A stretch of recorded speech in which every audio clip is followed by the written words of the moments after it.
내일 데이트 장소에 오늘 미리 가봤는데요. 날씨가 많이 추워서 걷는 걸 최대한 줄이려고 동선을 좀 바꿨습니다. 이건 되게 좋은 아이디어예요. 환경을 잘 고려해서 내 상황을 바꿔보는 건 되게 좋은 방식입니다. 아주 칭찬해. 잘했어.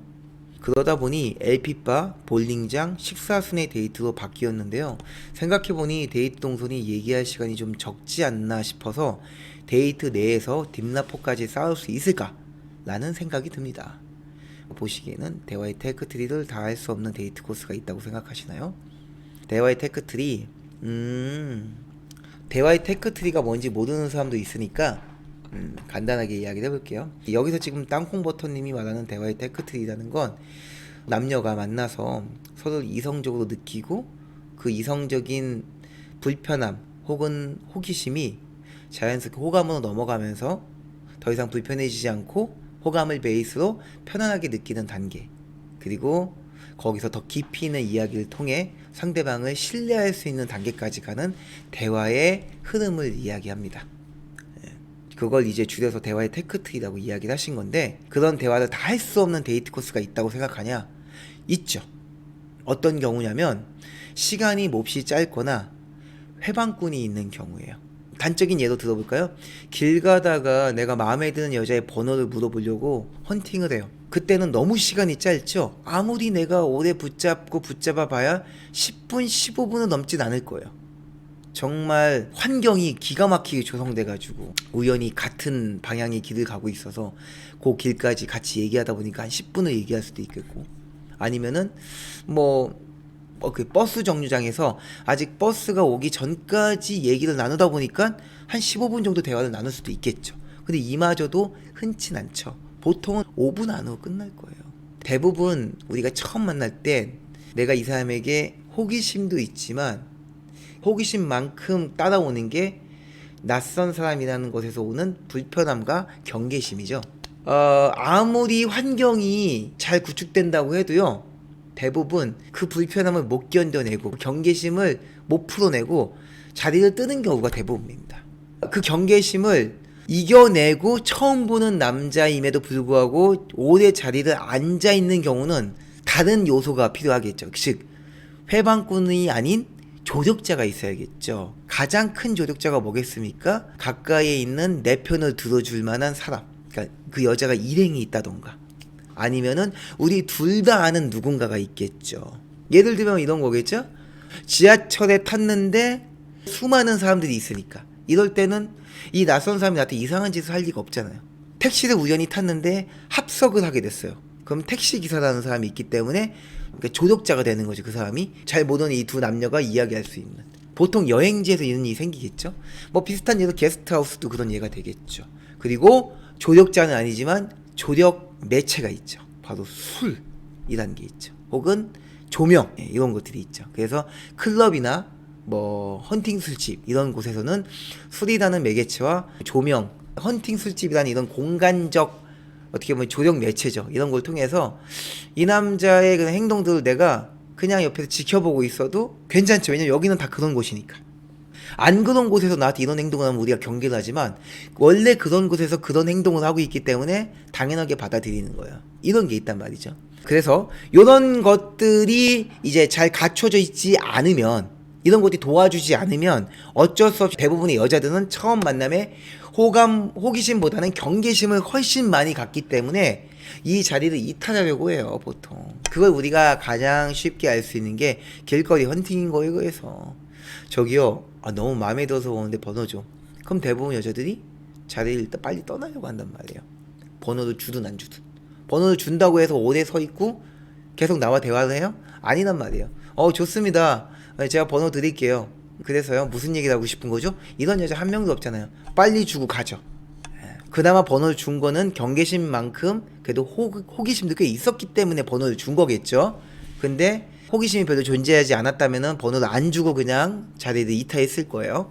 요건 좀 극단적인 예시지만 이런 것처럼 아까 제가 말한 그런 대화의 테크트리를 다 탈 수 있는 환경이 늘 존재하지만은 않아요. 조금 더 현실적인 예시를 들어볼게요. 자, 내가 모임에 갔어요. 모임에 가서 마음에 드는 여자를 발견했네. 쓱 가서 대화를 걸어봅니다. 안녕하세요. 오늘 처음 오셨나봐요. 아니요, 되게 오랜만에 나왔어요. 아, 그러시구나. 저는 이번에 두 번째 나오거든요. 아, 그러셨구나. 뭐 모임은 많이 나가보셨어요? 아니요, 저 요 동네 이사 오고 처음 와보는 모임이라 지금 되게 떨리는데 다들 너무 잘 챙겨주셔서 좋네요. 모임 사람도 되게 좋아요. 저도 처음에 왔을 때 다들 잘해주셔가지고 되게 빨리 적응했어요. 아, 그러시구나 하면서 대화가 잘 통했어. 둘이 이야기 아주 잘해. 지금 서로가 서로를 인지하고 호감, 경계 사이에서의 줄다리기, 저울질을 하면서 대화를 나누고 있죠. 여기서 이제 약간의 티키타카를 통해 서로에게 호기심으로 들어갈 겁니다. 예를 들면 이런 대화를 할 수 있겠죠. 언제 이사 오셨어요? 라고 물어보는 순간 호기심이 이제 호감으로 넘어가는 단계가 되죠. 저 이제 한 달 정도 됐어요.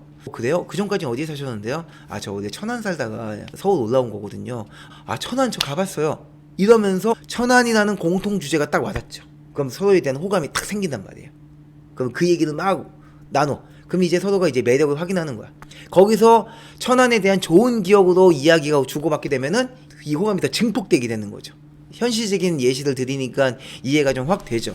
근데 여기서 이 둘 사이의 분위기를 계속 지켜봐주는 사람들만 있을까? 그 모임에 둘만 있어요? 아니죠. 분명 옆에나 앞이나 혹은 대각선에 있는 누군가가 이 둘이 무슨 얘기해요? 이러고 분명 들어오죠. 아, 여기 분 천안 분이신데 이사 오신 지 한 달밖에 안 됐대요. 이렇게 얘기가 되면서 한참 무르익은 대화의 테크트리가 끝나게 됩니다. 이런 일들이 생기는 거예요. 되게 많은 예시가 있어요. 이런 것들은 엄청 많을 거예요. 땅콩버터님이 직장에서 일을 하다가 점심시간에 잠깐 밥 먹으러 나가는 길에 부서 안에 좀 예쁘게 생각했던 어떤 여자 동료와 같이 로비에서 만났어. 수진씨 밥 먹으러 가요? 아, 네. 혼자 가시나 봐요? 다들 밥 생각이 없다고 해서 그럼 같이 가실래요? 해서 같이 갈 수도 있죠. 아, 네, 좋아요. 철수 씨는 어디 가시는데요? 오늘 날도 추운데 우리 장칼국수 어때요? 네, 제가 잘하는 데 있는데. 칼국수 완전 좋아요. 가시죠. 한번 가는 거예요. 가면서 이제 대화를 나누겠죠. 이런 경우에는 모임처럼 회방꾼은 없어요. 물론 뭐 칼국수집에 가는데 거기서 다른 동료들 만나게 되면 뭐 회방꾼이 될 수도 있겠지만 내가 사전 준비를 통해 나만 아는 맛집을 가서 절대 마주치지 않아. 그래서 이 여직원과 내가 운 좋게 30분 1시간 동안 둘이서 대화할 수 있는 기회를 가졌어. 하지만 그래봤자 점심시간은 정해져 있단 말이에요. 곧 다시 복귀를 해야 돼요. 물론 이제 실력이 좋으면 30분 1시간 안 되는 시간 만에 진짜 기가 막히게 이야기를 타서 딥라포까지, 그러니까 둘 사이에 깊은 신뢰가 있는 대화까지 갈 수도 있겠지. 근데 우리 상식적으로 생각해 봅시다. 될까? 깊은 신뢰라는 게 쌓이려면 어느 정도 대화까지 가야 될까요? 여기서 말하는 깊은 신뢰라는 거는 이 사람이라면은 남들에게 하지 않는 이야기를 해도 되겠다라는 수준이거든요. 그게 아무리 직장 동료라고 해도 단둘이서 처음 밥 먹어보는 그런 남자 직원에게 1시간도 안 되는 시간에 그게 가능할까? 어려울 거예요. 상식적으로 얘기하는 거예요. 이 남자가 정말 기가 막힌 화술을 갖고 있지 않은 이상은 어려울 거야. 아니, 기가 막힌 화술을 갖고 있어도 딥내포 초입까지밖에 못 갈 거야. 즉 냄새 정도 맡을 거야. 이거 다들 경험해 봤을 부분을 제가 예시로 드릴게요. 아주 현실적인 예시. 이런 경우까지는 가능할 겁니다. 한참 얘기하다가 근데 수진 씨는 원래 서울 사람이었어요? 약간 사투리가 묻어나는데? 아, 저 원래 대구 사람이에요. 아, 대구 살았구나. 근데 어떻게 하다가 서울로 올라오신 거예요? 뭐 가족들이 다 같이? 아니, 저만 올라왔어요. 대단하다. 뭐 힘들지 않았어요? 서울 생활 혼자 하는 거?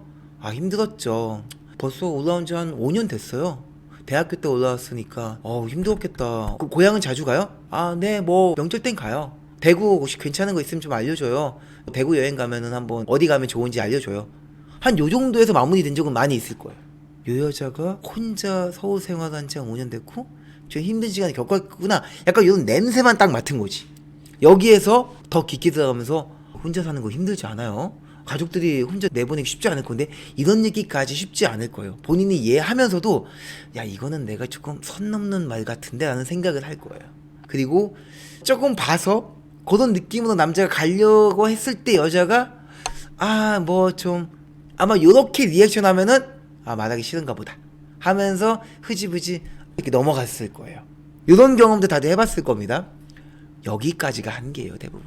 그 말인즉 어느 정도 데이트라는 이 코스가 중요해요. 이 대화의 테크트리라는 게 한 번의 데이트에서 딥라포까지 완성이 되려면요, 데이트 코스라는 게 어느 정도 좀 잘 짜여져야 돼요. 거기에는 데이트의 장소의 변화도 필요하고 대화의 주제 전환도 필요하고 이 데이트가 언제 끝날 것이다 라는 이 시간적 제한이 없어야 되고요. 그리고 또 하나 제일 중요한 거, 이 사람과 내가 단둘이 이렇게 긴 시간을 만나도 된다라는 사전적인 검증이 필요해요. 이걸 가지고 있어야지만 가능합니다. 이미 데이트를 하기 위해서는 상대방의 흥미를 돋구는 빌미 잡기, 데이트를 실질적으로 잡는 약속 잡기까지의 과정이 필요한 거예요. 그걸 내가 제안하고 수락한다는 그런 관계가 만들어졌다는 건요, 아까 말한 그런 제약이 없는 데이트를 해도 된다는 서로에 대한 상호 합의가 들어갔다는 뜻이잖아요. 그러니까 그만큼의 그런 감정적 연결이 됐다는 뜻이거든요. 그게 그래서 필요한 거예요. 그래서 어떤 우연에 의해서 이렇게 단둘이 이런 시간을 갖게 되면은 사실 그런 합의가 이루어지지 않은 경우도 있기 때문에 대화의 테크트리를 온전하게 다 할 수 없는 데이트 코스가 되는 거죠. 자, 그러면 지금 땅콩 버터님의 상황, 사연에서 분석을 하나 얘기해 볼게요. 데이트 동선을 바꿨다고 하셨잖아요. 날씨가 추워서. 아마 거리 때문에 LP바를 먼저 갔다가 볼링장 식사를 가야지만 일직선상의 동선이 되나봐요. 밥 먹고 볼링장 LP를 가면은 뭔가 다시 돌아가는 느낌이 있나봐요. 그래서 하신 것 같은데, 이렇게 하면은 동선이 얘기할 시간이 너무 적지 않을까 싶다라는 생각이 든다라는 건데, 제가 좀 전까지 지금 이런 사전 지식을 쭉 설명해 드렸죠. 요거에 부합하는지를 한번 볼게요. 일단 충분히 부합됩니다. 데이트 코스가 무려 3개나 있잖아요. LP, 볼링장, 식사. 분위기를 3가지를 가져갈 수 있다는 거예요.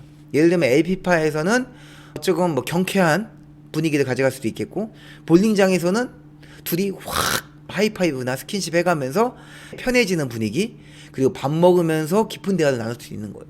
반대로 할 수도 있어요. 밥을 먹으면서 서로에 대해서 약간 눈치 게임하는 시간을 가질 수 있겠고, 그 다음에 LP바에서 좋은 노래 들으면 가까이 앉으면서 서로 귓속말도 하고, 너무 시끄럽게 떠들면 안 되잖아. 적당히 귀에다가 바람도 넣어가면서 대화하면서 서로 약간 간질간질한 느낌 주고, 볼링장에서 확 친하게 얘기할 수 있는 거예요. 볼링장에서 딥러퍼 어떻게 쌓아요? 쌓을 수 있어요. 볼링 선수 할 거야? 아니잖아. 게임은 핑계예요. 한 게임 쫙 끝나고 우리 잠깐 쉬어요 하면서 음료수 마시면서 옆에 좀 앉으면 돼요. 땀도 흘렸잖아. 그러면 뭐가 되냐, 도파민이 막 나와요. 땀 흘렸기 때문에. 내가 지금 이 뛰는 가슴이 이 게임 때문에 뛰는 건지 이 남자 때문에 뛰는 건지 헷갈리는 시간이 온단 말이야. 그때 딱 스토리텔링 던지면 돼.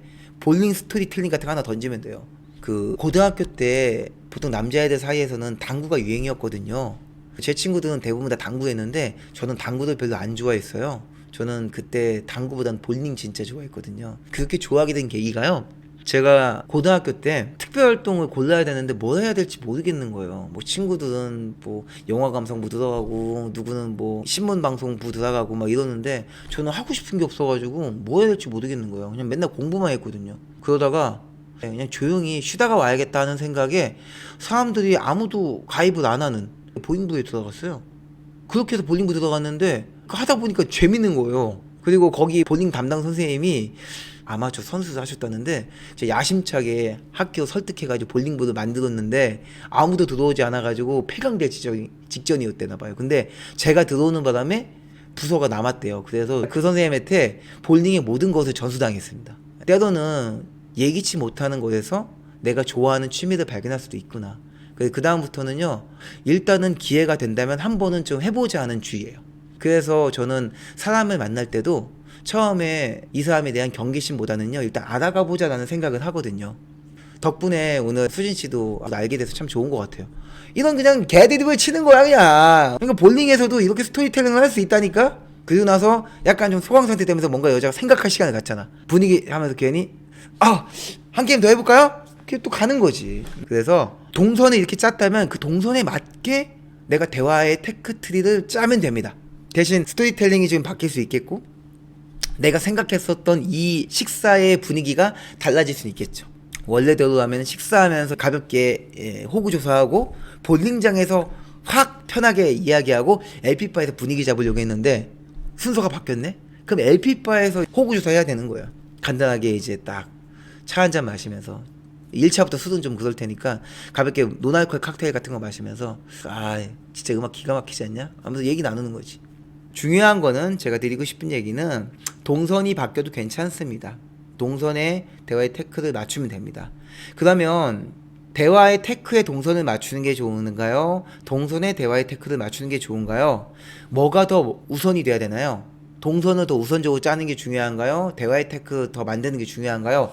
라고 물어보시면은 지금 땅콩 버터님의 상황의 한정에서는 동선이 더 중요한 것 같습니다. 삶은 환경과 날씨에 아주 큰 영향을 받습니다.